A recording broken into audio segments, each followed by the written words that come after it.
Bon, bonjour, oui, je sais pas, on a une petite difficulté de son. Je sais pas si tu peux me faire un petit signe pour dire que tu m'entends. Oui, super. Voilà. Eh bien, écoute, voilà, donc c'est parti. Nous, on a une petite difficulté, on n'a pas de retour sonore, donc on va s'arranger comme ça jusqu'à ce que ça se répare. Voilà, Bon, je ne non, t'entends pas. je t'entends pas, mais je sais lire sur les lèvres, ce qui va s'avérer être très pratique là. Voilà. Bien. Alors, on est très heureux donc de vous retrouver ce soir pour ce webinaire, qui est un webinaire à nos yeux, à Noémie et moi, très important, puisque on parle d'estime de soi et de confiance en soi. Et vous savez à quel point l'estime de soi et la confiance en soi est très très importante dans notre vie.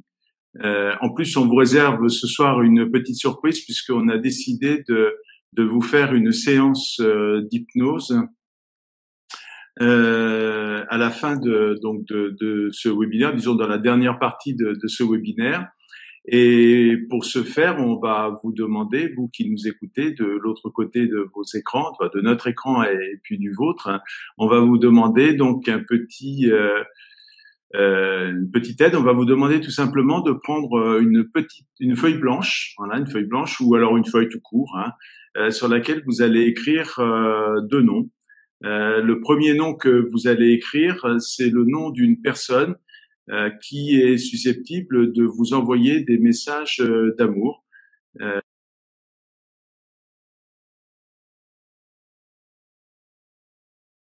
Une bonne personne, une personne utile pour vous-même, pour les autres, etc. Donc, il y a, j'ai envie de dire, beaucoup de choses positives à vous envoyer. Donc voilà, vous marquez ce nom-là. Alors si vous ne trouvez pas de nom tout de suite, ne cherchez pas, ça va venir tout seul. Et puis si ça ne vient pas, soyez tranquille, ça fonctionnera quand même. C'est-à-dire, on n'est pas obligé d'avoir un nom. Mais si on a un nom, disons que c'est mieux. Alors cette personne peut être une personne du présent. Ça peut être aussi une personne du passé qui est très très loin en arrière, peut-être votre grand-mère lorsque vous étiez enfant, par exemple, hein. Ou alors une personne fictive. Voilà, ça peut être aussi quelqu'un dont vous avez une bonne image. Voilà. Pour les personnes qui sont religieuses, par exemple, vous avez peut-être une personne en tête. Et puis le deuxième nom qu'on va vous demander d'écrire, c'est une personne qui est susceptible de vous envoyer des messages positifs en ce qui concerne ce que vous faites, c'est-à-dire des compliments en fait sur ce que vous faites. Alors là aussi, ça peut être une personne présente ou une personne d'il y a très très longtemps. Pour vous donner un exemple, si moi j'avais à faire cet exercice, je choisirais peut-être mon instituteur du CM2, qui était quelqu'un qui savait me faire des compliments et je lui dois beaucoup, justement, grâce à ça. Il m'a donné confiance en moi et il a changé ma vie scolaire. Donc, je le suis reconnaissant pour toujours et de temps en temps, je lui parle d'ailleurs. Voilà ce que j'avais envie de dire, vous dire pour les deux noms. Un sur l'amour et d'autres sur ce que vous faites. Et maintenant, je vais donner la parole à Noémie. Alors non, c'est toujours pas revenu. Je te vois en bas à Toujours pas droite, de son. François.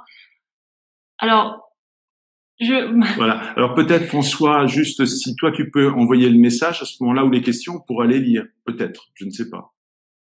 Voilà, une possibilité.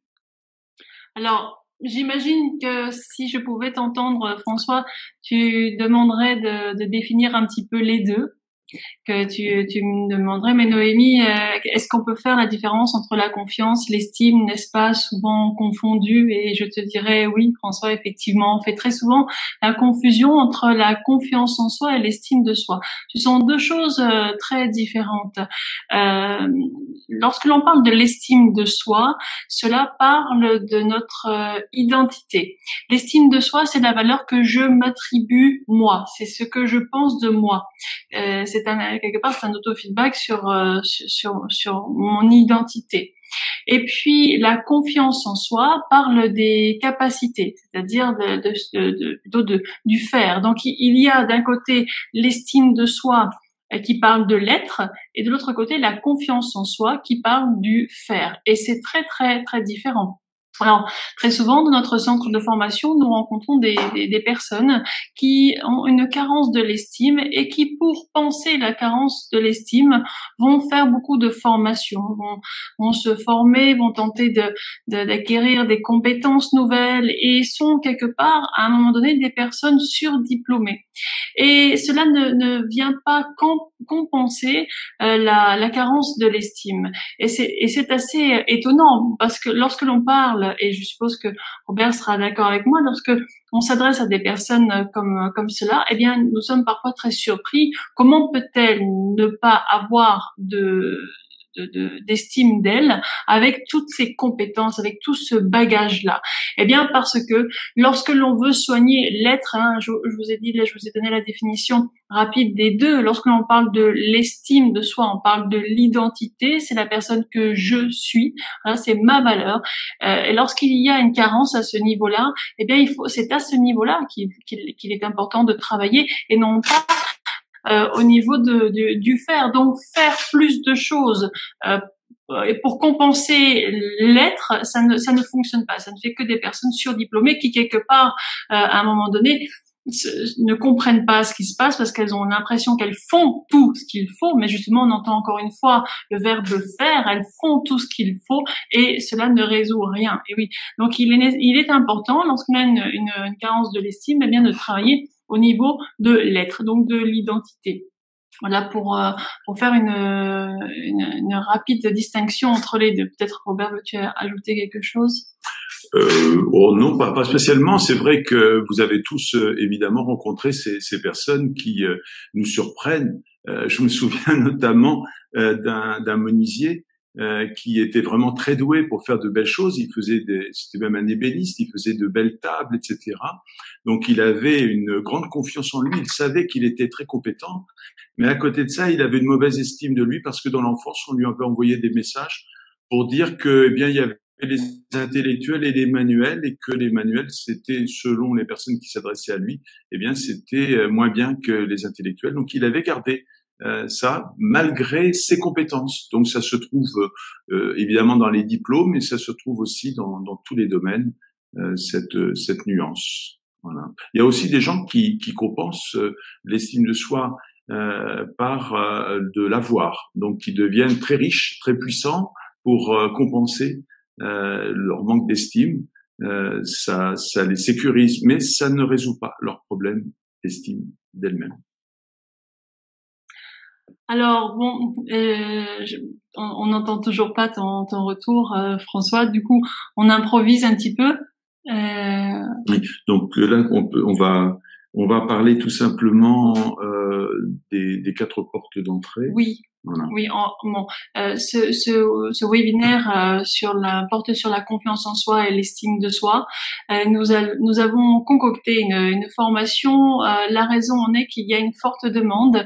Nous avons déjà sur la plateforme Bibouda une formation en ligne praticien en hypnose. Nous avons récemment proposé une plus petite formation pour s'adonner à la pratique de l'auto-hypnose. Et il y a eu une forte demande concernant la confiance en soi et l'estime de soi. Est-ce que l'on peut booster la confiance en soi et l'estime de soi au travers de l'hypnose? Et nous avons à cœur de répondre favorablement à nos stagiaires, que ce soit des stagiaires en présentiel dans notre centre de formation ou bien nos stagiaires en ligne au travers la plateforme Bibouda. Et nous avons répondu positivement évidemment à cette demande de formation. Alors donc nous avons concocté une formation qui s'appelle les 4 piliers de la confiance en soi, l'estime de soi. Et peut-être avant de présenter plus en détail cette formation, peut-être rentrer plus dans la confiance en soi et l'estime de soi, parce que ça fait partie d'un des piliers de cette formation. Alors je laisserai la parole à Robert ensuite et peut-être dire comment se construit la confiance en soi et l'estime de soi. Eh bien, tout part de l'enfance. C'est vraiment important et c'est fondamental. C'est la raison pour laquelle j'assiste un petit peu sur cette notion avant d'aller plus en avant dans la description de cette formation que vous nous avez demandé. Tout part de l'enfance. Lorsque on arrive au monde, lorsque On arrive au monde, on ouvre les yeux sur une personne. Cette personne, c'est très souvent le papa ou la maman ou le papa. Si ce n'est pas papa, maman, c'est figure d'attachement, sachant que papa et ou maman peut être aussi figure d'attachement. Mais si c'est pas papa, maman, c'est figure d'attachement ou tuteur ou famille ou autre. Et à ce moment-là, le nourrisson va percevoir quelque chose. Il va percevoir un regard. Quelle est la qualité de ce regard? Est-ce que c'est un regard plein d'amour? Oui, probablement, mais il suffit pas de regarder le nourrisson qui a 1 heure de vie avec plein d'amour et ne plus le regarder de la sorte le lendemain. C'est un regard plein d'amour que l'on appelle un amour inconditionnel qui se passe de conditions, et ce pendant toute l'enfance. Donc c'est pas une seule journée, ni 2, ni 1 semaine. C'est un amour inconditionnel qui est le terreau émotionnel fertile à une bonne estime de soi. Quelle est la nourriture de l'estime de soi? C'est cet amour inconditionnel. C'est-à-dire, je suis aimé quoi que je fasse. On pourrait même envisager de dire que l'enfant peut, lorsqu'il a 5 ans, mettre le feu à l'appartement, et il peut, à 25 ans, faire des choix de vie qui, moi, parents, ne me plaisent pas. Je l'aimerais quand même parce que c'est un amour qui se passe de conditions. Quoi que tu fasses, quoi que tu dises, quoi que tu sois, je t'aime. Ça, c'est l'amour inconditionnel et c'est le terreau émotionnel fertile à une bonne estime de soi. Et ensuite, comment se construit la confiance en soi? Eh bien, de la même manière, lorsque l'on est parent, figure d'attachement, tuteur, etc., on regarde l'enfant. Dans ce regard, il y a on l'a vu, l'amour inconditionnel. Mais il y a aussi quelque chose de fondamental, c'est cette confiance. C'est-à-dire, l'adulte regarde l'enfant avec confiance et l'enfant sans qu'il y ait finalement besoin de ne rien dire. Il sent qu'il peut oser. Il peut oser agir, il peut tenter des choses, et alors il tente parce qu'il voit dans le regard de l'adulte ou des adultes qu'il est autorisé à faire. Mais qui dit faire ne veut pas dire réussir. Et ça, c'est fondamental aussi. Il l'a compris, l'enfant l'a compris, c'est-à-dire que il voit au travers les yeux de l'adulte qu'il est autorisé à essayer et à échouer. Parce que échouer n'est pas un gros mot, mais échouer est normal dans le processus d'apprentissage. Et on peut même envisager que échouer soit tout à fait normal dans l'esprit de la personne qui va comme ça réussir à obtenir une bonne confiance en elle, parce qu'elle sait que finalement on peut parfois réussir à coup sûr, mais c'est pas du tout ce qu'elle cherche. Il y a chez les personnes qui ont une bonne confiance en elles ce que l'on va appeler une culture intelligente de l'échec. Voilà, l'échec, loin d'être un gros mot, est au contraire normal au processus d'apprentissage, et c'est un feedback. Voilà, parce qu'on rencontre évidemment toutes les personnes qui vont avoir une carence de l'estime, très souvent liée à la confiance, même si ce sont 2 notions très différentes. Il y a très souvent un lien entre les deux. Elles ne vont essayer que si elles sont sûres de réussir. En fin de compte, c'est faire que à la condition que ça soit une réussite. Mais ça ne peut pas fonctionner comme ça. Donc, oser agir, c'est vraiment fondamental. Donc, quel est le terreau émotionnel fertile à une bonne confiance en soi et une bonne estime de soi? C'est 1, l'amour inconditionnel, et 2, c'est le fait de se sentir en sécurité et sentir que l'on peut agir et même échouer, que c'est par le biais des échecs que finalement on réussit et on s'améliore, et cette fameuse culture intelligente de l'échec. Donc il me tenait à cœur de parler de ce point-là en particulier avant de parler plus en détail de cette formation. Alors je vais laisser la parole à Robert, puisque figurez-vous que cette formation s'appuie sur les 4 points cardinaux qui ont été que vous ne retrouvez nulle part ailleurs, puisqu'ils ont été créés par Robert, et on l'a développé évidemment ensemble en couple comme toujours. Merci Noémie. Je voudrais juste faire une remarque complémentaire par rapport à ce qui est dit et par rapport à l'estime de soi et la confiance en soi, puis l'amour que l'on reçoit dans notre enfance. Moi, j'avais été marqué il y a quelques années par une maman qui se rendait à la prison pour rendre visite à son enfant qui avait fait des choses épouvantable, eh bien, elle continuait à aimer son enfant. Et c'est ça, c'est admirable. Et je crois que personne n'a le droit de condamner cette maman qui rend visite à son enfant. Ça montre bien la puissance de l'amour qu'il y a entre une maman et son enfant et réciproquement. Voilà. Donc, on se construit évidemment sur cet amour-là. Alors, Noémie vous l'a dit, nous avons concocté une formation dont on est vraiment très très fiers. Évidemment, cette formation, elle s'appuie sur tout ce que nous faisons dans notre centre de formation en présentiel avec 4 points cardinaux. Et le premier point cardinal, bien évidemment, ça fait référence à ce dont on vient de parler, c'est-à-dire l'estime de soi, la confiance en soi. Au passage, vous avez remarqué que nous avons une petite difficulté technique puisqu'on n'a pas de retour. Néanmoins, je suis très confiant sur la qualité du webinaire d'aujourd'hui et je suis persuadé qu'on va faire. Et alors, ça c'est le premier point cardinal, c'est donc ce qui se passe dans l'enfance, la programmation dans l'enfance. Le deuxième point cardinal, eh bien, c'est un effet que j'ai appelé l'effet boomerang. Et c'est très très important cet effet boomerang parce que c'est ce qui va me revenir en fonction de ce que moi je vais faire en quelque sorte aux autres. Voilà. Et aussi de ce que les autres vont faire de moi. Et par exemple, bon, il y a 2 phrases. Allez, on va prendre les 2 phrases les plus simples. La première phrase, c'est qui sème le vent récolte la tempête. Voilà. Donc ça, c'est un sacré effet boomerang. Si vous faites des méchancetés à quelqu'un, il va vous le renvoyer. Voilà. Et le deuxième effet boomerang, mais cette fois positif, hein, c'est la meilleure façon d'obtenir de l'amour, c'est d'en donner. Voilà. Donc ça nous revient. Voilà.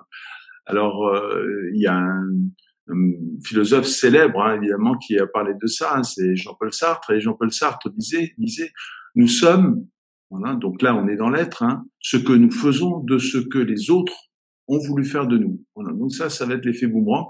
On en a beaucoup parlé parce que cet effet boomerang peut booster l'estime de soi et la confiance en soi, mais il peut aussi le détruire ou le saboter, on va dire. Alors, il y a un troisième effet qui est vraiment très important, qui est le fait de passer son temps à ressasser des choses négatives et entre autres choses, des choses négatives qui se sont passées dans l'enfance.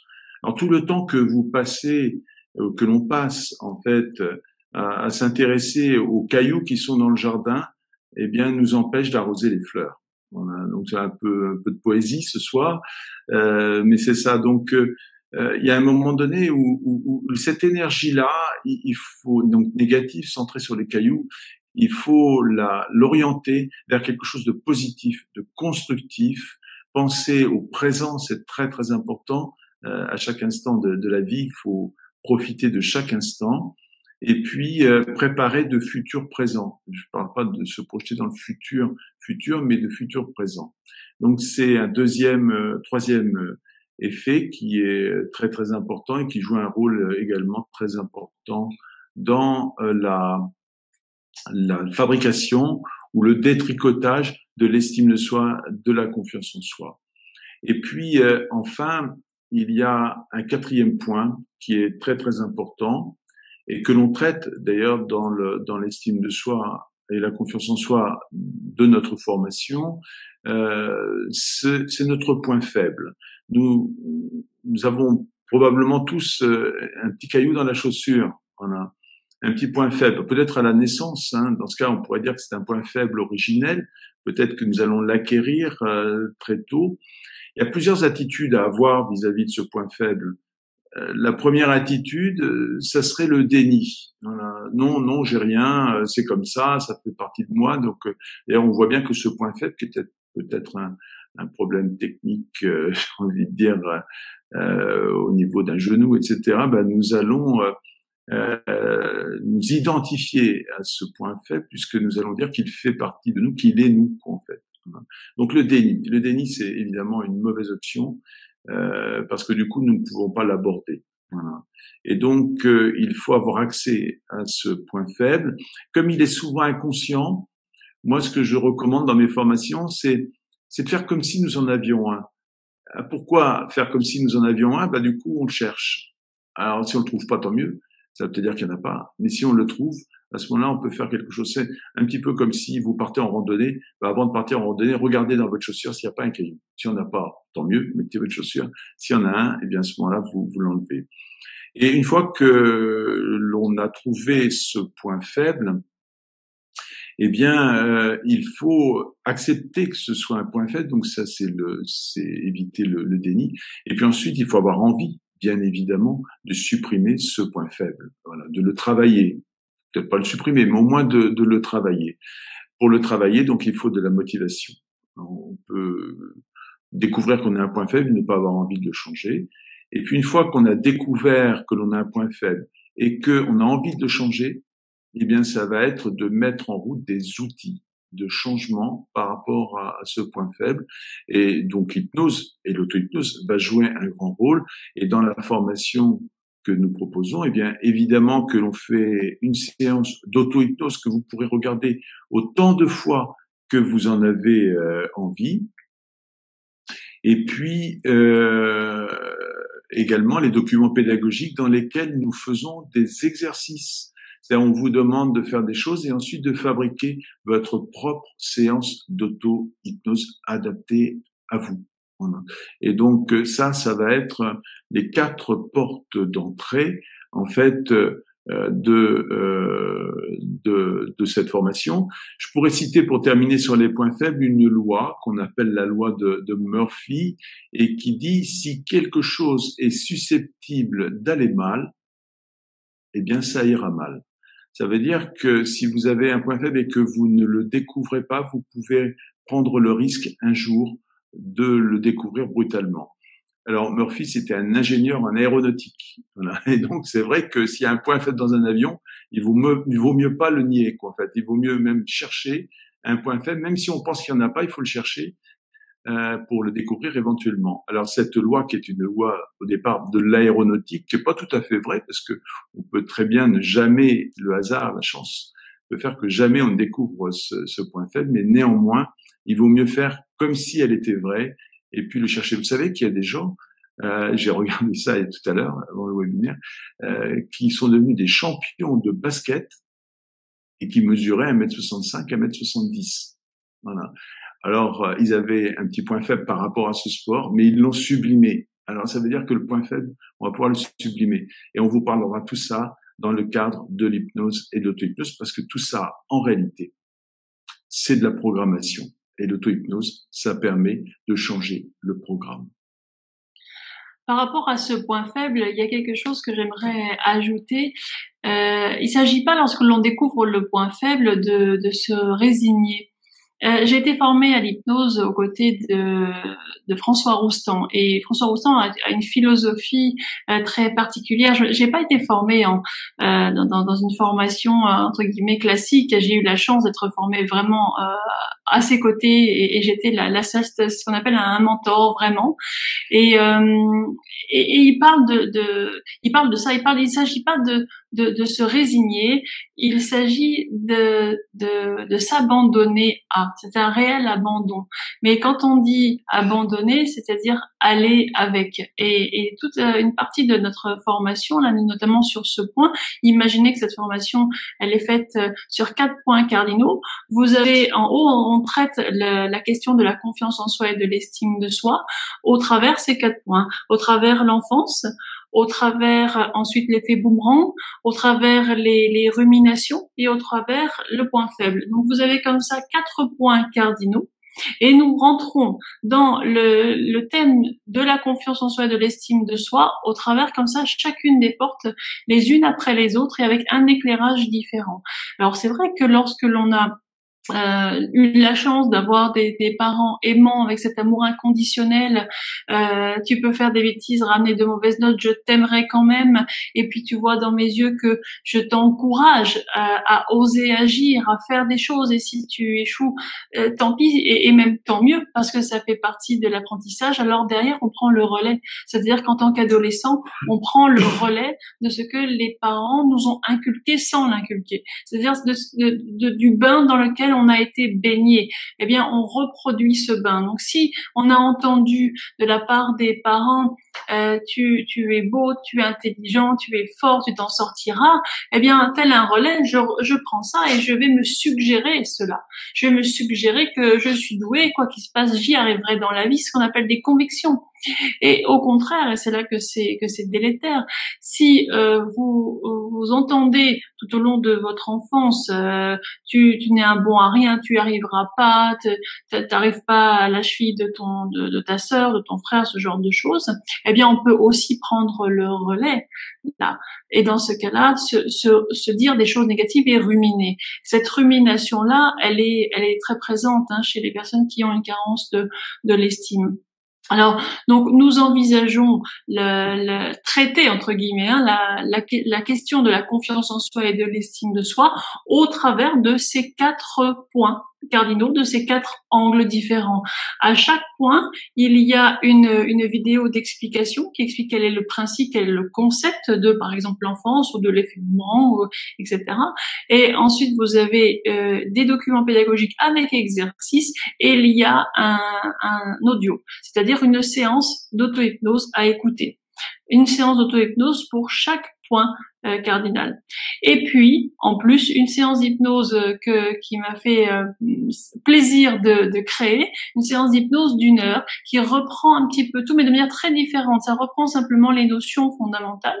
Et c'est une séance d'hypnose à écouter qui vient booster véritablement la confiance en soi et l'estime de soi. À écouter à volonté, bien sûr, juste avant de s'endormir. Vous savez que pendant la nuit, l'inconscient travaille, il fait tout un travail en arrière-boutique. Donc, lorsque vous écoutez une séance d'hypnose comme ça, juste avant la phase d'endormissement, eh bien, c'est très favorable. Déjà, ça favorise l'endormissement lui-même, et en plus de ça, votre inconscient continue à travailler.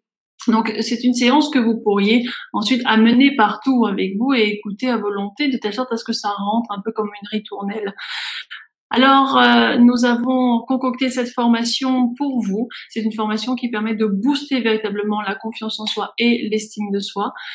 Et nous allons maintenant vous proposer quelque chose. Alors, avant, je voudrais peut-être ajouter 1 ou 2 petites choses, puis après on va faire notre séance d'hypnose. Tout ça, pour revenir sur l'hypnose et l'auto-hypnose, lorsque vous avez de la confiance en vous, en fait, vous avez un programme mental. Vous avez un programme mental qui vous dit que vous êtes capable et vous agissez en fonction de ce programme mental. Ça veut dire que c'est dans votre inconscient. Ce programme mental, il a été fabriqué en général très tôt dans l'enfance, mais il peut être modifié par la suite. Or, vous savez que le travail de l'hypnose, eh bien, c'est tout simplement d'aller mettre un petit coup de gomme sur les programmes mentaux négatifs, en quelque sorte, et aller mettre à la place, greffer, en quelque sorte, un programme mental positif. L'estime de soi, si vous voulez, c'est une sorte d'aiguillage. Et si vous manquez d'estime de vous-même, eh bien, si vous avez une bonne estime, on va commencer par le positif, si vous avez une bonne estime de vous-même, eh bien, c'est comme si maman et papa avaient tiré le bon aiguillage et vous avez mis sur des rails, voilà, et donc vous êtes dans la bonne direction et vous savez que vous avez de la valeur et que vous méritez ce qui vous arrive. Si vous avez de la confiance en vous, eh bien vous êtes sur ces rails avec un TGV. Voilà. Maintenant, si on a mis le mauvais aiguillage, eh bien vous êtes sur l'autre voie. Et si vous manquez en plus de confiance en vous, eh bien sur cette voie vous irez vous vous arrêterez, vous ferez, comme on dit parfois, 3 pas en avant, 2 pas en arrière. Ça veut dire que vous serez dans une phase d'avance très très lente. Alors, comme je l'ai dit, tout ça peut se modifier grâce à l'hypnose et à l'auto-hypnose. On sait maintenant que la porte d'entrée royale de l'inconscient, eh bien, c'est les suggestions et les suggestions hypnotiques qui peuvent modifier en profondeur ça, c'est-à-dire atteindre la meilleure version de vous-même, en quelque sorte. Alors, par exemple, pour ce qui est du premier point cardinal, c'est-à-dire l'enfance, vous avez conservé des programmes qui sont des programmes liés à, je dirais, une programmation, un jugement infantile. C'est-à-dire que si on vous a dit, par exemple, dans l'enfance que tu es nul, voilà, eh bien, vous n'aviez pas de sens critique. Vous avez pris ça et vous l'avez incorporé à votre propre équation. Et dans cette propre équation, il y a je suis nul. Et évidemment, vous imaginez à quel point c'est délétère. Maintenant, par rapport à tout ça, imaginez maintenant que votre estime de soi et votre confiance en soi soient boostées avec l'hypnose, ou si vous avez une autre méthode, ça me va aussi. L'important, c'est que ce soit boosté. Imaginez les conséquences sur votre vie personnelle. Vous allez oser faire des choses que vous n'osez pas parce que vous avez peur d'échouer du fait de la confiance en vous et parce que peut-être vous pensez que vous ne le méritez pas. Voilà. Imaginez par exemple une personne qui est très amoureuse d'une autre personne et qui n'ose pas lui dire et qui peut de ce fait passer à côté de sa vie, enfin de cette personne, en tout cas de sa vie peut-être pas, mais en tout cas à côté de cette personne et de cette relation merveilleuse potentielle. Voilà. Imaginez maintenant au niveau professionnel quelqu'un qui manque d'estime de lui ou de confiance en lui et qui n'ose pas s'exprimer lors d'une réunion ou qui n'ose pas présenter telle ou telle compétence. Voilà. Tout ça, c'est lié à l'estime de soi et la confiance en soi. C'est pour ça que si vous pouviez simplement augmenter là pendant quelques jours votre confiance en vous de 20%, vous verriez déjà le résultat. Il y a l'estime de soi, la confiance en soi, et puis il y a aussi l'idée qu'on se fait de la valeur des autres. Et c'est vrai que si je manque d'estime de moi, ou si je n'ai pas confiance en moi, et que je pense que les autres ont de l'estime de soi et de la confiance en soi, la confiance en soi, on a eu un petit effet Larsen là. Oui. Si on a de l'estime de soi, si on pense que les autres ont de la valeur et que nous n'en avons pas, nous sommes en position basse, quoi. Et nous sommes donc intimidés par les autres et nous avons peur des autres. La meilleure situation, c'est lorsqu'on pense qu'on a de la valeur et que les autres en ont aussi. Et ça donne une démarche très collaborative et très agréable, en fait, dans la relation humaine. Voilà. Donc tout ça, évidemment, nous le travaillons et nous le proposons. Et encore une fois, c'est une question de programme. Donc l'hypnose, c'est sa vocation, en fait, de proposer des changements pour atteindre, encore une fois, la meilleure version de vous-même, c'est-à-dire que celle que vous auriez eue, en quelque sorte, si on vous avait, dès l'enfance, dit de belles choses sur vous-même et sur vos compétences. Donc c'est quand même une très très bonne nouvelle, c'est que rien n'est figé, tout se change, à condition d'en avoir envie et à condition d'avoir les bons outils également. Notre cerveau, je le dis souvent, est absolument extraordinaire. Et si vous avez un manque d'estime de vous-même, à ce moment-là, vous êtes assez souvent soumis à du stress. Et le stress, ça va entraîner une production d'adrénaline et de cortisol. Pendant tout ce temps-là, que vous êtes stressé et que vous avez des idées sombres, eh bien, vous avez un autre circuit qui ne s'active pas, c'est le circuit de la récompense. Le circuit de la récompense, c'est que lorsque nous avons de l'estime de nous-mêmes et de confiance en nous-mêmes, et que nous savons que nous allons faire quelque chose qui va porter ses fruits, qui va nous faire plaisir, qui va nous donner du plaisir, de la joie, du bonheur. Et là, dans le cerveau, vous avez un autre système qui s'active, c'est le circuit de la récompense, c'est dans le système limbique, et le circuit de la récompense, c'est de la dopamine. Donc là, vous dopez votre cerveau, en quelque sorte, grâce à l'estime de soi et la confiance en soi. Et donc, faire de l'hypnose aujourd'hui, au XXIe siècle, c'est connaître, en fait, entre autres, le fonctionnement du cerveau pour pouvoir produire tel ou tel neurotransmetteur ou telle hormone. Voilà ce que j'avais envie de dire par rapport à ça. Je vais redonner maintenant la parole à Noémie.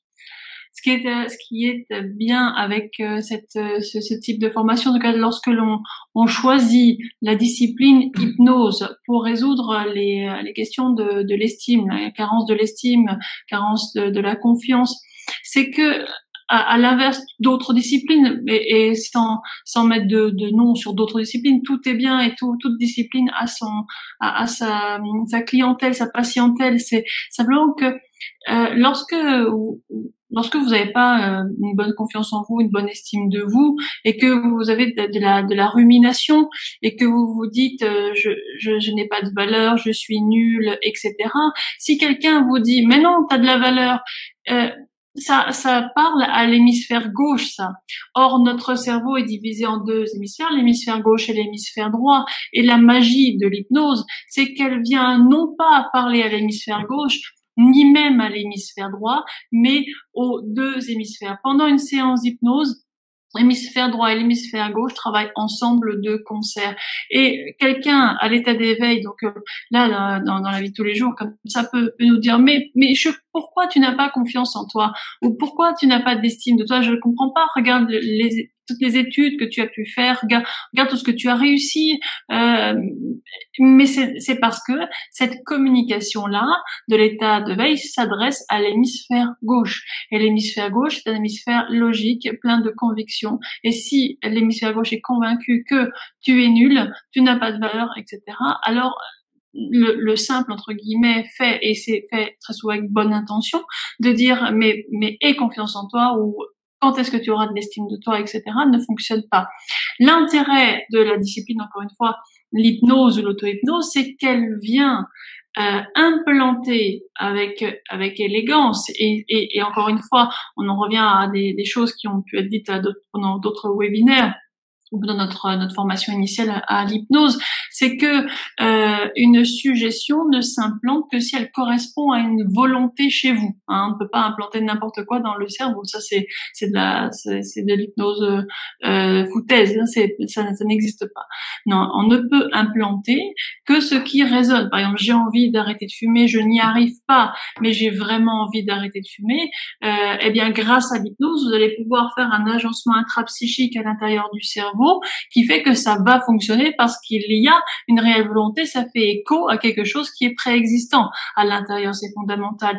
Donc là, quelqu'un qui a une carence de confiance ou une carence de l'estime va par le biais et grâce à cette discipline pouvoir considérablement améliorer. Et lors de la vidéo de présentation, on disait vous voulez doubler, tripler, quadrupler votre confiance en vous, votre estime de vous, c'est possible. Et oui, c'est possible grâce à des séances d'hypnose qui vont se transformer en auto-hypnose, parce que au final, lorsque l'on se répète je suis nul, je suis nul, je suis nul, c'est de l'auto-hypnotisme.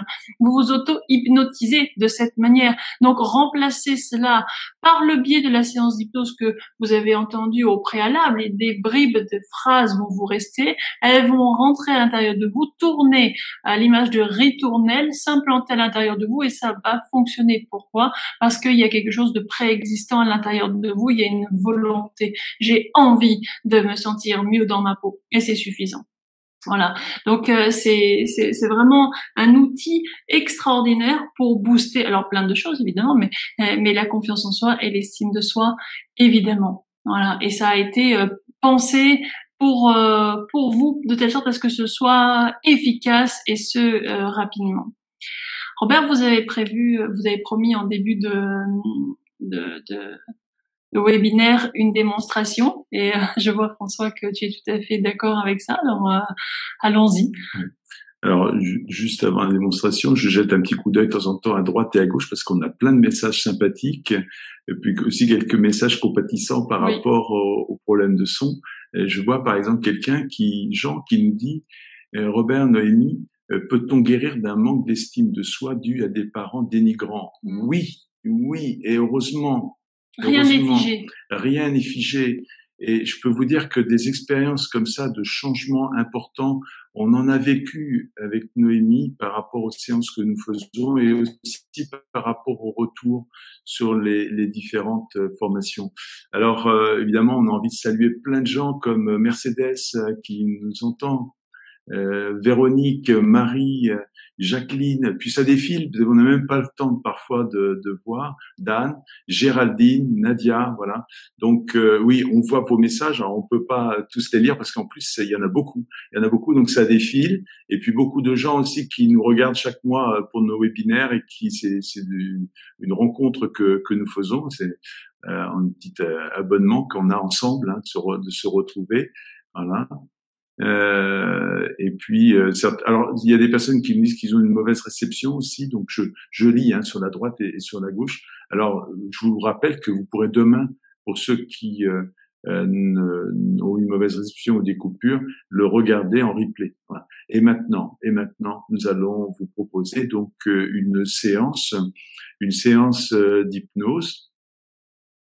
Nous allons évidemment la faire courte parce que on ne peut pas faire une séance complète de 3/4 heure, 1 heure, ça serait un petit peu compliqué. Ah, je vois un point faible, un héritage familial, une mémoire générationnelle. Oui, il y a plein de choses comme ça, comme qui vont perturber le développement de l'estime de soi, de la confiance en soi. Mais soyez tranquilles, aujourd'hui, nous avons des merveilleuses techniques et l'hypnose, on maîtrise de plus en plus cet outil, on fait des progrès considérables et on peut changer tout ça. Et encore une fois, de façon extrêmement soft, hein, c'est-à-dire pas de médicaments, pas de ceci, pas de cela, juste de la parole, mais une parole orientée. Alors, notre séance d'hypnose, donc que je vais vous proposer. Alors, c'est tout simple. Je vous ai demandé au début de noter deux noms, hein, deux noms de personnes. Alors, pardon, Oui. je te coupe pour dire, étant donné qu'il y a des coupures, alors soit de l'image, du son, etc. Bien rentrer dans un des points cardinaux de notre formation, c'est-à-dire accepter ce qui est.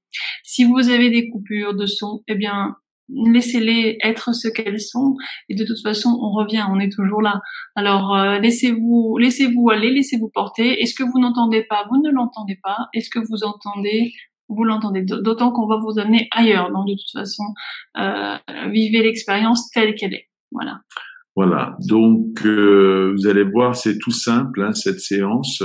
C'est une séance en fait qui va vous accompagner. Donc du coup, vous n'avez rien à faire. Vous avez juste à être là et vous aurez juste à écouter le son de ma voix et le son de la voix de Noémie qui va vous accompagner dans ce travail que nous allons faire ensemble. Je vais présupposer que vous êtes assis sur une chaise. Si vous ne l'êtes pas, pourquoi pas, si vous êtes dans votre fauteuil ou si vous êtes sur votre lit, par exemple, eh bien, vous adaptez simplement ce que je vais dire au contexte dans lequel vous êtes. Moi, je vais simplement vous demander de fermer les yeux. Voilà, de laisser vos paupières se fermer. Tout simplement, vous n'avez rien d'autre à faire pendant toute cette séance que de fermer vos paupières. Il est possible, à un certain moment, que votre esprit vagabonde un petit peu et qu'il y ait des pensées qui apparaissent et peut-être des pensées que vous n'aimeriez pas avoir parce que vous préférez écouter ce que je dis. Il y a peut-être même des images qui vont apparaître et des images qui pourraient éventuellement vous perturber. Acceptez tout. On a parlé d'acceptation tout à l'heure. Acceptez les pensées, acceptez les images, parce que même si vous pensez à autre chose, le son de ma voix vous parvient à vos oreilles et à votre cerveau, et votre inconscient est capable de travailler à plusieurs niveaux. Il est capable de faire une chose et une autre chose en simultané. Voilà. Donc vous avez juste vos paupières à fermer et rien d'autre à faire que d'écouter le son de ma voix qui vous accompagne dans ce travail particulier que nous allons faire ensemble. Dans un premier temps, je vais vous demander tout simplement de prendre contact avec le sol. Vos pieds sont posés sur le sol. Je vais vous demander de sentir le contact de vos pieds sur le sol. Je vais vous demander maintenant de penser au contact de votre corps sur la chaise, le contact de votre dos sur le dossier de la chaise, juste votre dos sur le dossier de la chaise. Voilà, tout simplement. Maintenant, vous pouvez pendant quelques instants vous centrer sur le contact qu'établissent vos mains avec vos jambes. Je vous invite à poser vos mains bien à plat sur vos jambes et à sentir vos mains sur vos jambes. Pendant toute cette séance, je vais vous demander de garder une position bien alignée, voilà, la tête bien dans l'axe du corps, et de garder une tonicité musculaire suffisante pour que ce soit confortable pour vous. Vous pouvez, pendant quelques instants, vous centrer sur votre respiration. Votre respiration qui a la possibilité de devenir de plus en plus calme et de plus en plus tranquille au fur et à mesure que se déroule cette séance. N'essayez pas de ralentir votre respiration, laissez-la prendre le rythme qui est bien pour elle. Voilà, tout doucement. Vous pouvez peut-être même sentir votre cage thoracique qui accompagne cette respiration, vos épaules qui montent et qui descendent à leur rythme. Ne faites rien, n'essayez pas de vous relaxer, n'essayez pas de vous centrer sur ce que je dis, laissez juste les choses se faire, ne faites rien de particulier. Tous les muscles de votre visage ont eux aussi la possibilité de se détendre.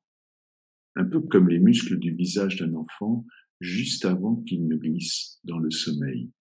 Parfois, cet enfant résiste un petit peu, puis tout doucement glisse dans le sommeil.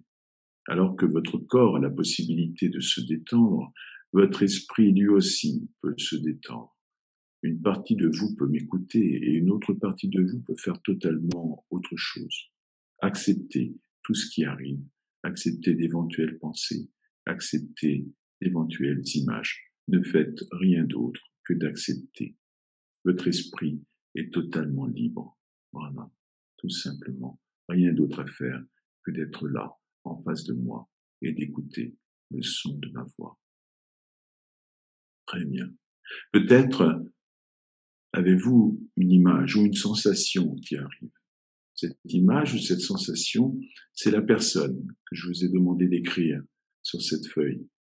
Et si vous n'avez pas trouvé de nom, c'est bien aussi. La sensation, c'est ce qu'il y a de plus important. Et cette personne s'adresse à vous, soit avec des mots, soit juste avec une sensation. Vous la sentez. Vous sentez que quelque chose passe, un petit peu comme un vent léger qui vient caresser votre peau. Voilà, un vent léger, un vent tiède, un vent agréable, une sensation, juste une sensation.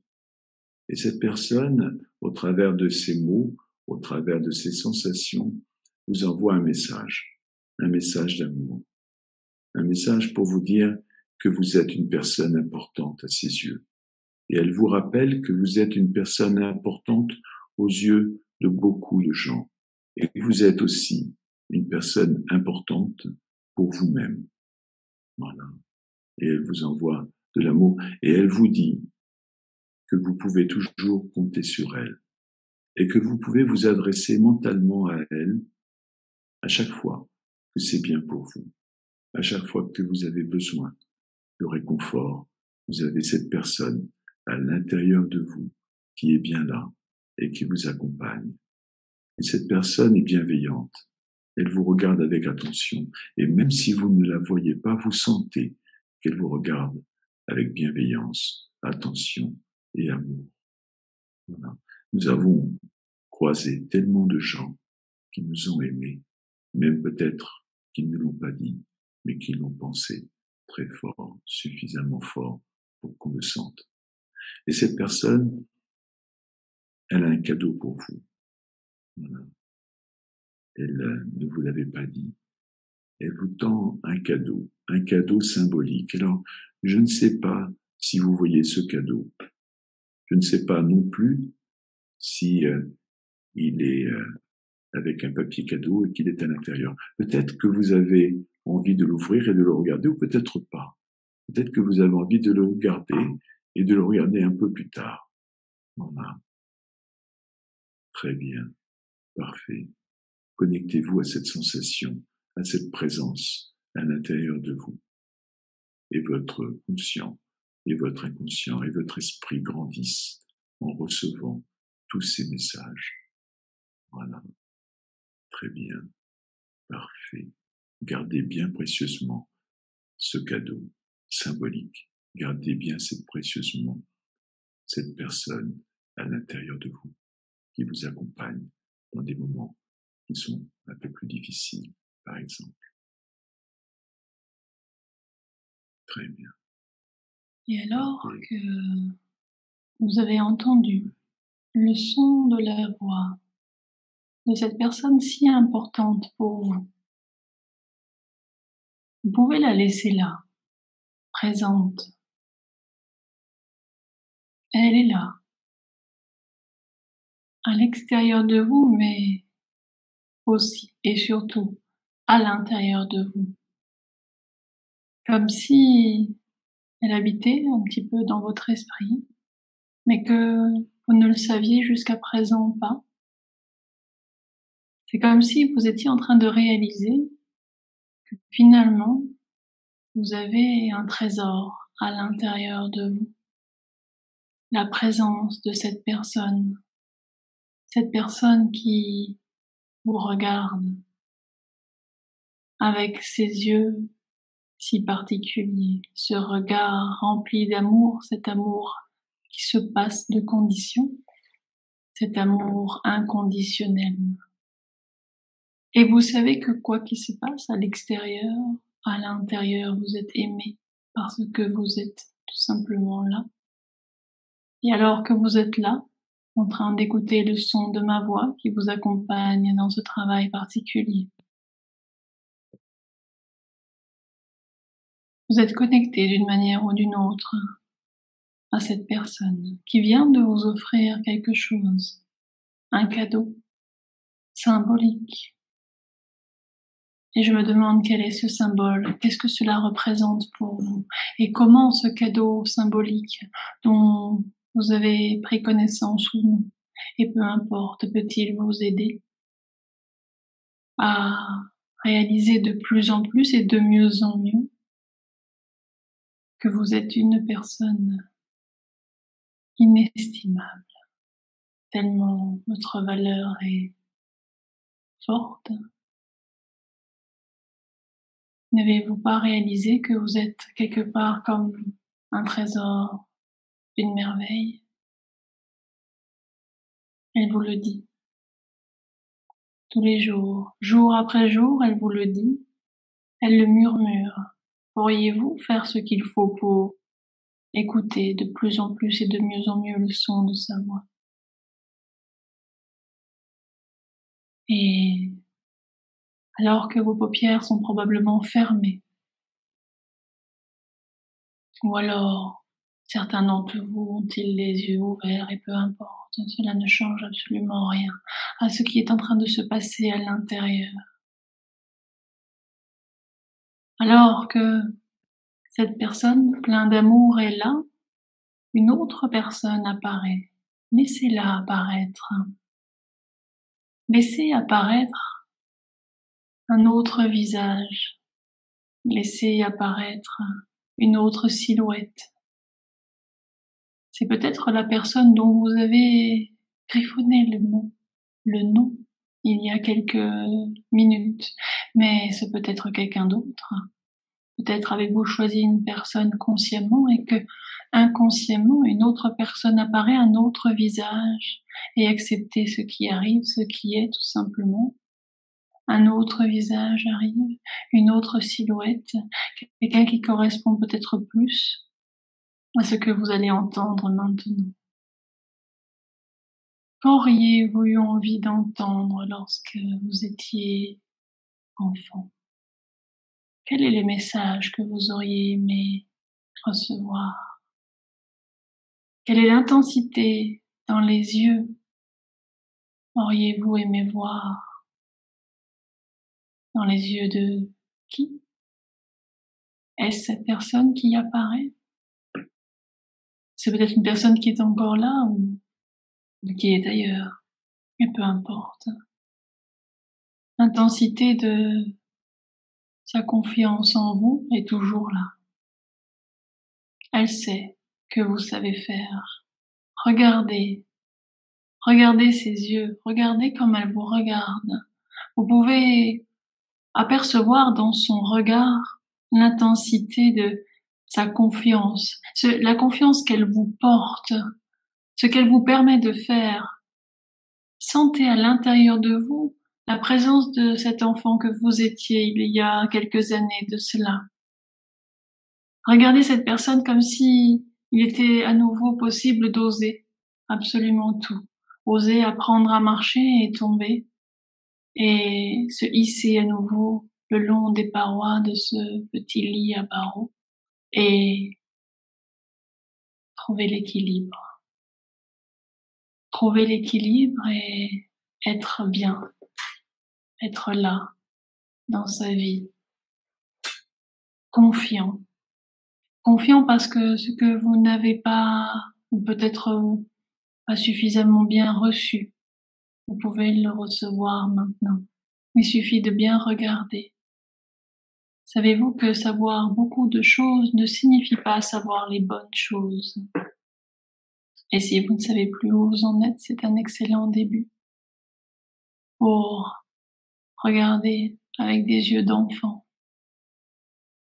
Et regarder avec ces yeux d'enfant l'intensité de ce regard plein d'amour, cet amour qui se passe de conditions, et cette personne dont l'apparente silhouette vient maintenant d'être de plus en plus claire. Elle est là, elle vous regarde. Et au travers son regard, vous sentez que votre confiance grandit. Vous avez de plus en plus confiance en vous, parce que vous savez que vous avez des capacités insoupçonnées. Parce que peut-être jusqu'à présent, vous n'aviez pas vraiment pris le temps de regarder en vous. Mais vous remarquez qu'on peut voir plus clair à l'intérieur de soi lorsque les paupières sont fermées. Et de plus en plus profondément. Et peut-être que cette personne vous tend la main. Est-ce la main droite? Ou bien la main gauche? Est-ce que il y a un papier cadeau autour de ce qu'elle vous offre? Ou est-ce que l'objet est là, à portée de main? Cet objet symbolique qui vous rappelle à quel point vous pouvez, vous attribuer de la valeur, à quel point vous pouvez avoir confiance aux incroyables ressources que vous avez à l'intérieur de vous. Et si vous le voulez bien, dans quelques instants, vous allez pouvoir ouvrir les paupières. Et pour ce faire, je vais faire un décompte de 5 à 1. Et lorsque je prononcerai le chiffre 1, alors vous reviendrez à l'ici et le maintenant. Mais vous avez encore quelques instants pour profiter de cette rencontre inédite. Ces personnes que vous ne pensiez pas retrouver ce soir sont là dans votre tête, dans votre esprit. Vous pouvez nommer cela d'une manière ou d'une autre, cela ne change rien à l'affaire, elles sont là, présentes pour vous. 5. Et alors que vous entendez le son de ma voix, d'autres bruits à l'extérieur, à moins que ce ne soit à l'intérieur, vous vous dites qu'il va être temps de se réorienter vers l'endroit dans lequel vous êtes. 4. L'endroit dans lequel vous êtes confortablement installé. Et vous venez de vivre une expérience un peu particulière. 3. Vous entendez à nouveau le son de ma voix qui vous a accompagné dans ce travail particulier, dans cette rencontre particulière, dont vous allez garder les enseignements. Et peut-être même réaliser que il y a quelque chose qui a changé. C'est comme si de plus en plus et de mieux en mieux, vous n'étiez plus tout à fait la même personne, un peu différente et finalement toujours la même, avec d'autres pensées. C'est comme s'il y avait eu un réagencement intrapsychique, de plus en plus, de mieux en mieux, revenir et se réorienter vers cet endroit dans lequel vous êtes, vers ce salon, vers cette chambre, vers cet endroit, peu importe, où vous êtes, de plus en plus, de mieux en mieux, vous reconnectez à votre corps qui est là, peut-être même avoir envie de bouger quelque peu, peut-être les épaules, prendre une bonne inspiration. Et une bonne expiration. Voilà, comme ça, se reconnecter. Peut-être même bouger un petit peu. Et vous surprendre. La seule chose qui compte, c'est de vous surprendre.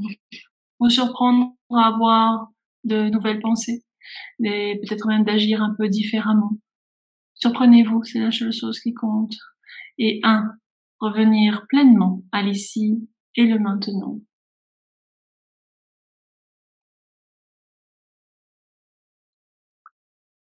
Bien, parfait, très bien, très bien.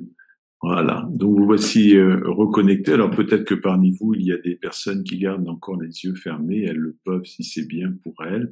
Chacun le fait à son rythme. En tout cas, je vais en profiter pour regarder sur la droite et sur la gauche quelques messages. Je veux faire quand même un petit coucou à Anne qui nous envoie un message d'Australie. Voilà, c'est toujours agréable de voir que on est écouté de si loin. Donc bonjour Anne. Voilà, très heureux et beaucoup de personnes également. Alors voilà, beaucoup de messages et voilà, vous êtes malgré les difficultés techniques, on va dire, vous êtes restés très très nombreux et on en est ravis pour ce webinaire. Alors juste peut-être on pourrait dire deux trois petites choses. Tu veux qu'on parle de la formation 2 minutes ou... Voilà, donc vous allez, pour ceux qui le souhaitent, donc nous avons notre 3e formation en ligne. Alors, la première formation en ligne, c'était le praticien. Alors avec tous les trucs sur l'hypnose de A à Z, hein, capable de faire une séance complète pour accompagner des personnes et s'accompagner aussi soi-même. Voilà.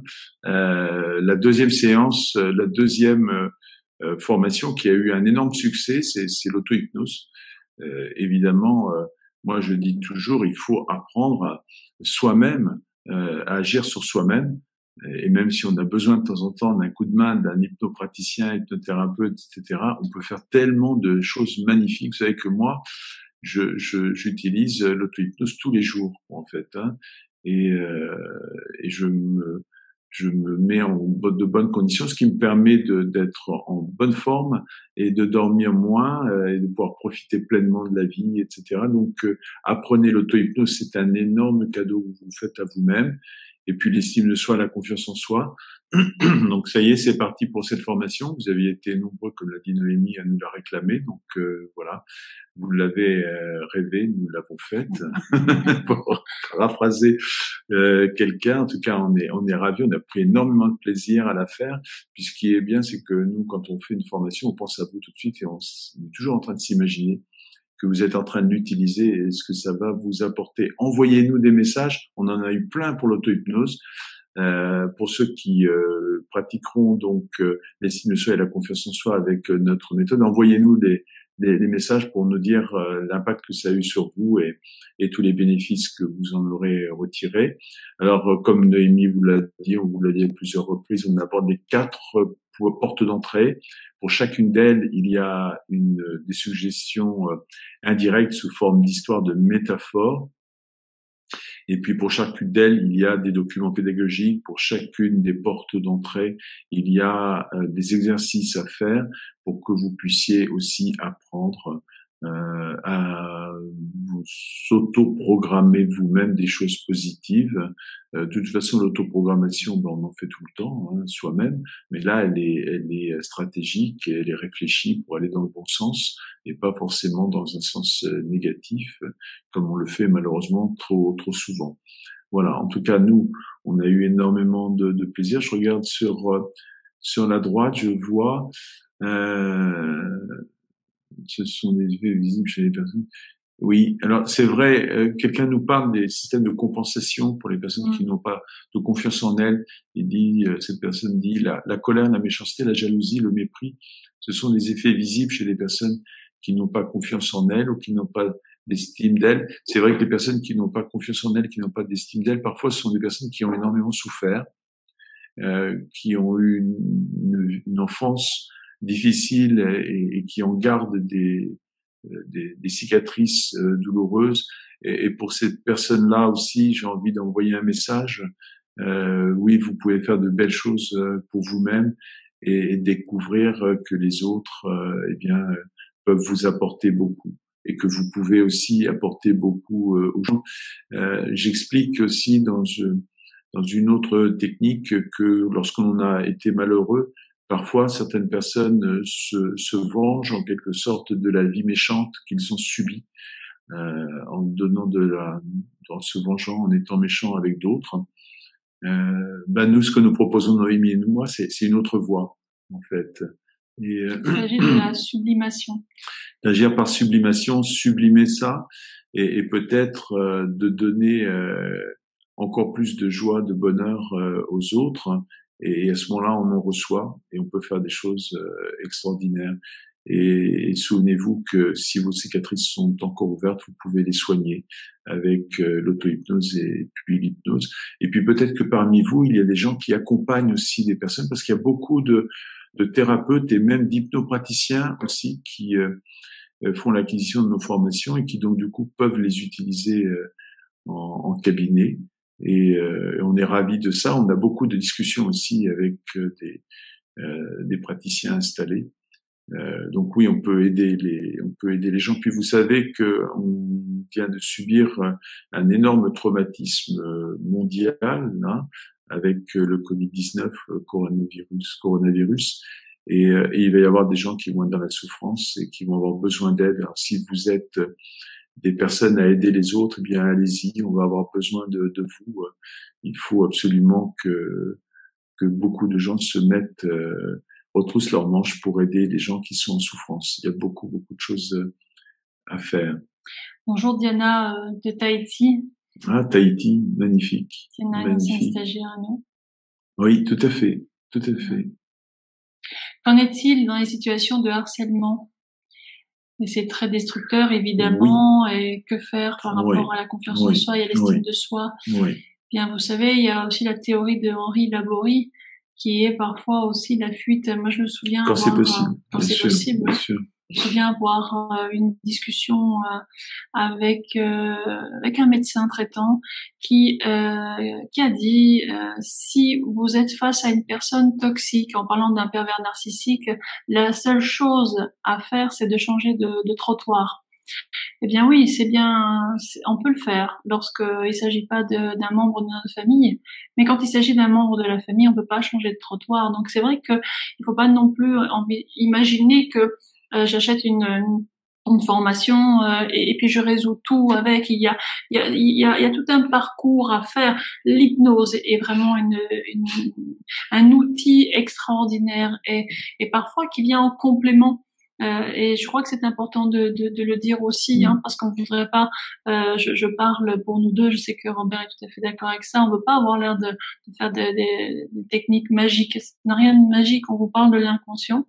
L'inconscient est garant de beaucoup de choses, hein, chez nous, et on peut, par le biais de l'hypnose, aller implanter une idée qui va, si elle résonne avec une volonté farouche, hein, à l'intérieur de nous, l'hypnose va favoriser considérablement.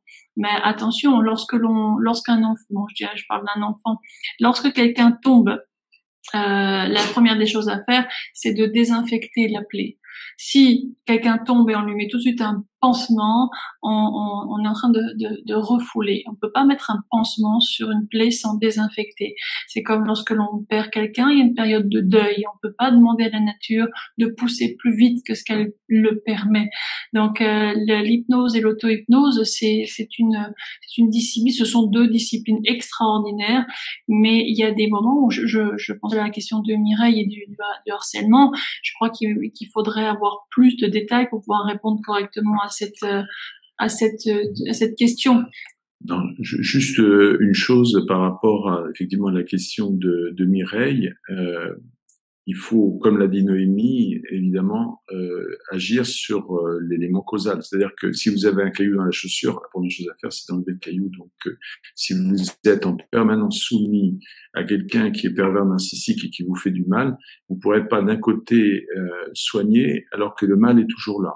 Mais une fois que vous êtes libéré de la présence de cette personne nocive, quand c'est possible, alors si c'est pas possible, il y a d'autres techniques, et on n'a pas le temps d'en parler, mais il y a quelque chose pour se booster, puis surtout pour ne pas subir les attaques. Mais si vous arrivez à vous extraire, ça a fait des dégâts, il faut réparer. Et là, les techniques que l'on propose ici sont des techniques de réparation. Donc c'est vraiment très très utile, parce qu'on a parlé évidemment de l'enfance toxiques que certaines personnes ont pu vivre et qui les ont abîmés, mais on peut aussi, et je l'ai rencontré, des personnes qui ont eu une belle enfance, mais qui ont fait une mauvaise rencontre par la suite et qui ont été presque détruites par la personne, donc à l'âge adulte. Et là, il y a un travail à faire.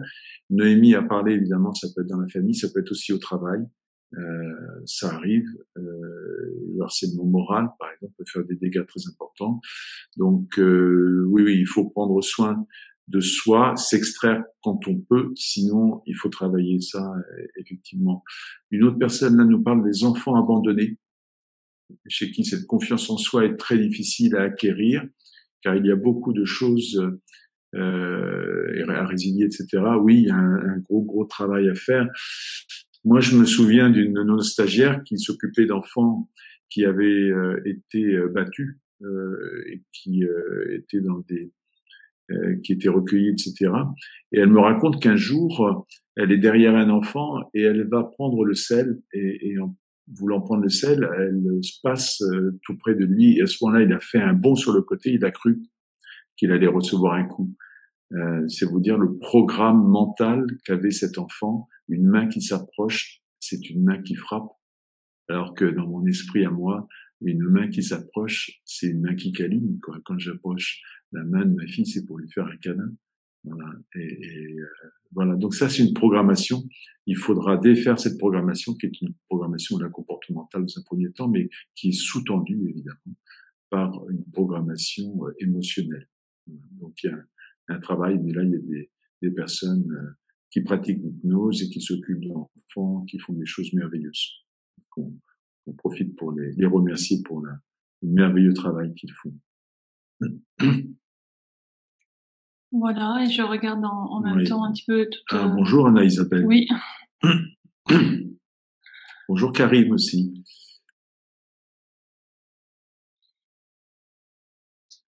Voilà. On a dit voilà en même temps. Alors, oui. Alors, il y aurait un message. Quelle est la durée quelle est la durée de la reprogrammation neuro par l'hypnose? Oui. Alors, tu veux répondre? Oui. Vas-y. Alors, je vais répondre de façon très précise. Ça dépend. Voilà, c'est pour ça que je n'ai pas voulu répondre. Ça dépend tellement. Ça dépend évidemment. Alors, ça peut être très rapide parce que l'inconscient, en quelque sorte, est ouvert et il est prêt à des remaniements. Et à ce moment-là, on arrive sur un terreau qui est fertile et le changement peut se faire en une séance. Parfois, il faut plus de temps. C'est pour ça que nous, on travaille toujours avec Noémie sur deux niveaux. Une séance d'hypnose, donc classique, on appelle ça aussi l'hétérohypnose, c'est-à-dire un praticien qui intervient, et puis aussi l'auto-hypnose. Voilà. Et c'est cette addition des deux qui va te permettre d'obtenir des résultats. Donc il y a un travail à faire. C'est pas toujours, parfois c'est magique. Même nous, on est parfois étonnés. Je me souviens d'une stagiaire, alors c'est un autre domaine, mais une stagiaire qui était phobique, par exemple des transports. C'est Noémie, je peux en parler puisque c'est pas moi, c'est Noémie, donc je vais pas me vanter, mais Noémie, en une séance, en fait, a supprimé la phobie des transports chez cette personne, qui en souffrait depuis des années. Voilà. Mais donc du coup, bon, elle a fait un merveilleux travail, et en même temps, l'inconscient était ouvert et demandeur. Voilà. Donc voilà, ça arrive. Donc on peut faire de très très belles choses. Et oui, et c'est pour ça que je disais, parfois on se trouve au bon moment. En fait, on cueille un fruit mûr, et c'est aussi quelque chose sur lequel j'insiste lorsque j'enseigne à l'Institut France Hypnose Formation, c'est que parfois vous avez quelqu'un qui est en début de parcours, il a envie, mais il n'est qu'en début de parcours, il n'est pas encore un fruit mûr et il faut laisser mûrir, et c'est la personne qui se trouvera là au bon moment, c'est-à-dire lorsque le fruit sera mûr, qui pourra permettre de tenir la main à cette personne qui est en train de se transformer. Et attention, j'ai justement pas dit qu'il permettra de transformer la personne. Nous ne transformons pas les gens. Les gens sont ce qu'ils sont. Ils ont une certaine ouverture et une certaine disposition à. Et à ce moment-là, on les accompagne dans ce changement. Donc, Morgane, en question, elle était prête à se libérer de la phobie du transport en commun. Et je me suis trouvée à ce moment-là. Donc effectivement, parfois ça paraît extraordinaire et on se dit waouh, mais comment cela est-il possible en une séance? C'est bien parce que on était face à un fruit mûr. Voilà, alors ça n'enlève rien à l'efficacité, mais tout simplement on voit à quel point la personne garde son libre arbitre et à quel point beaucoup va dépendre de la volonté, de l'intensité de cela à l'intérieur de chaque patient ou client. Une autre question de la part de Corinne qui dit: Corinne, j'ai des personnes dans la vie qui m'aiment vraiment et qui tiennent à moi, comment faire? Eh bien, je peux vous dire, Corinne, que vous pouvez faire un magnifique travail grâce à l'hypnose et à l'auto-hypnose. Dans un premier temps, moi, je vous inviterais, si je vous accompagnais, par exemple, à prendre dans un premier temps des personnages imaginaires et des personnages fictifs, dans un premier temps seulement, pour amorcer un processus de recevoir de l'amour, etc. Et une fois que ce processus est entamé, à ce moment-là, je peux vous dire qu'il y a des choses qui vont s'ouvrir et qui vont faire que les gens qui ont de l'amour pour vous et qui sont autour de vous et que vous ne percevez pas pour des raisons multiples, eh bien, à ce moment-là, eh bien, ça va s'ouvrir et vous allez découvrir des choses étonnantes. Commencez donc par des personnages fictifs dans un premier temps. Ça, c'est un sujet que je connais bien parce que je l'ai abordé avec une personne qui avait une enfance extrêmement pénible, etc. Eh bien, on lui a fabriqué dans un premier temps un monde intérieure, en quelque sorte imaginaire. Elle était consciente que c'était imaginaire et petit à petit, elle a retrouvé confiance en elle, estime d'elle-même et du coup, elle a pu repartir sur le chemin et faire de belles rencontres. C'est-à-dire qu'elle était ouverte à de nouvelles rencontres. C'est ça, hein, je crois que c'est important de se rendre disponible. Hein, c'est un mot que vous m'entendez souvent prononcer, se rendre disponible à ce qui est, sans animosité par rapport à ce qui n'est pas, etc. Et attention à ce que vous vous dites. Hein, le petit colocataire envahissant, pareil, je parle souvent de lui. Il a tendance à ruminer des choses négatives. Donc il est important de lui parler à un moment donné à ce colocataire, hein, de lui dire: lorsque tu me dis que c'est pas grave, j'entends grave. Donc dis-moi tout va bien à la place. Hein. Vous devez éduquer votre colocataire envahissant et lui enseigner la bonne communication. Voilà, parce que cela part de vous, il est de votre responsabilité d'éduquer votre colocataire envahissant. Hein, il est à l'intérieur de vous et il a tendance à vous suggérer de mauvaises choses, à dire à prononcer des mots qui ne sont pas bons. Donc on lui dit: écoute, on fait ce qu'on fait avec un enfant, hein, je t'aime quoi qu'il se passe, néanmoins à partir de maintenant tu vas avoir une communication appropriée, parce que du coup si vous dites c'est pas grave, t'inquiète pas, on entend grave, inquiéter, hein, t'es nul, tout ça. Non, il est important de se glisser de bonnes suggestions. Il faut, avant de recevoir, avant de dire mais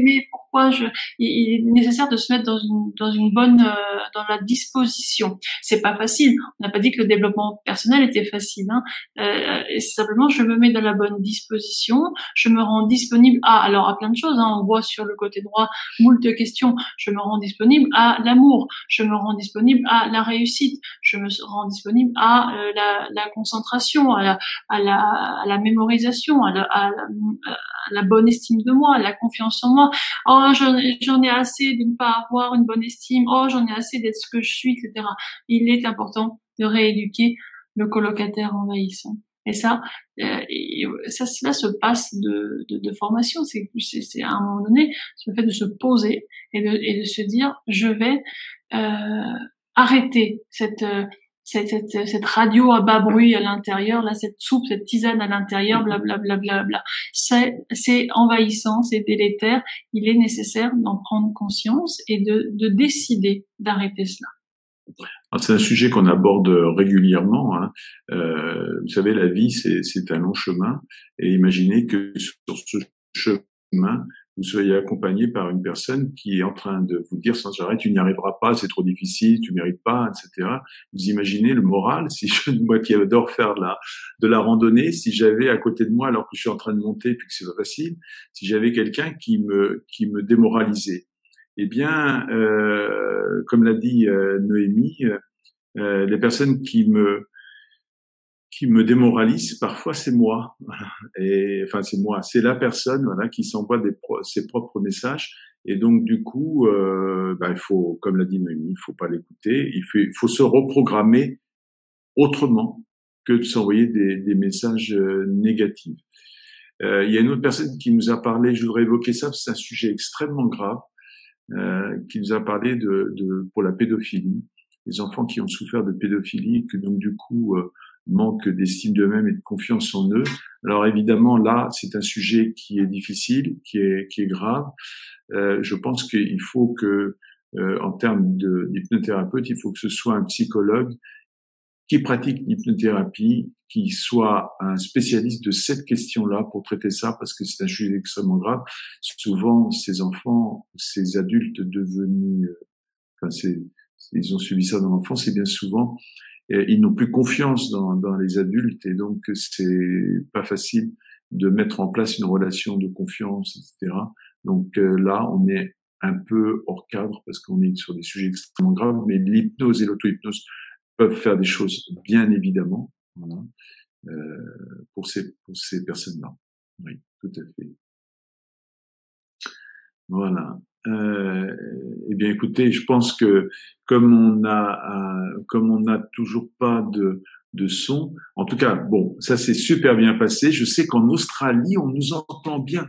Voilà. Et en Australie, ils ont un bon son et une bonne image. C'est quand même le paradoxe et la magie, en fait, de la technique. C'est assez étonnant. Je suis sûr que dans l'arrondissement d'à côté, il y a des gens qui entendaient moins bien que nos amis australiens. Voilà. Bon, c'est comme ça. Mais en tout cas, nous, on a été encore très, très heureux. C'était un vrai bonheur d'être avec vous. On est impatient de vous retrouver toujours. Hein. Pendant un mois, on se dit, ouais, chouette. Vous savez que vous pouvez continuer à communiquer avec nous sur notre site NR Formation, donc nr-formation.com. Voilà, et on a aussi ouvert finalement un groupe sur Facebook, donc vous pouvez communiquer entre vous, hein, pour les personnes qui ont acheté l'une ou l'autre des formations. Ça avait été une demande aussi, c'est fait, donc et on vous attend sur ces groupes que vous nous avez demandé. Je vois une question: comment vous rencontrer pour faire des séances d'hypnose avec vous? Alors nous avons un centre de formation France Hypnose Formation à Paris dans le 10e arrondissement. Nous enseignons bien évidemment en technicien, praticien et maître praticien, mais nous avons aussi une formation en ligne au travers disponible sur la plateforme Bibouda. Donc sur les formations praticiens en hypnose de la plateforme Bibouda, vous nous voyez faire trois démonstrations commentées, et ensuite, eh bien, en présentiel, vous nous voyez faire des démonstrations au fur et à mesure du déroulé de la formation. Voilà. Alors j'ai vu une personne qui me parlait, mais ça défile tellement vite, qui parlait de l'ocytocine, qui est le neurotransmetteur de l'amour et de l'attachement, que j'aimerais avoir le temps de vous en parler, parce que ce neurotransmetteur, c'est le neurotransmetteur de l'amour entre une maman et son enfant. C'est ce neurotransmetteur-là qui va entraîner une dilatation du col de l'utérus pour la naissance. C'est ce neurotransmetteur qui va permettre la sécrétion de lait. C'est ce neurotransmetteur qui fait que la maman et le papa sont attachés à leur bébé. C'est ce neurotransmetteur-là qui fait qu'une mamie ou un papy très âgé, rien qu'à la vue des petits enfants, se retrouve avec de la force parce que ils sont dopés par cette hormone de l'amour et de l'attachement. Je peux pas vous en dire plus, mais ce serait tellement passionnant de vous parler de ça. Et puisque nous avons parlé de confiance en soi et d'estime de soi, on sait qu'il est important d'envoyer des marques d'attention positive. Et donc, ce sera peut-être un petit peu le mot de la fin. Merci François, même si tu as été muet ce soir, je sais que ton cœur y était. Et, et nous t'apprécions tout particulièrement, tout comme l'équipe Bibouda. C'est vrai que j'ai moins l'occasion de communiquer avec vous que Robert, mais sachez que mon cœur est avec vous. Vous êtes une équipe vraiment formidable. Et si au travers de cette vidéo, je peux vous adresser tous les sentiments que j'ai à votre égard, eh bien, ça serait bien. Et je vais le faire juste après le webinaire pour renforcer tout cela, parce que c'est important pour moi de vous dire qu'on fait parfois de mauvaises rencontres, mais aussi parfois de belles rencontres. Et l'équipe Bibouda, bien évidemment, merveilleuse. C'est Philippe, c'est ses fils. Je pense à Mathieu aussi. Je pense à Gilles, à son épouse, et puis Christine, et puis toi, François. Donc merci vraiment. J'oublie peut-être certaines personnes, c'est celles qui me viennent. Merci vraiment du fond du cœur d'être sur notre chemin. Et puis, pour toutes les personnes qui sont de l'autre côté de l'écran, on a beaucoup parlé d'amour. Eh bien, Noémie et moi, nous vous envoyons tout notre amour. À très bientôt. On vous aime. À bientôt. Merci.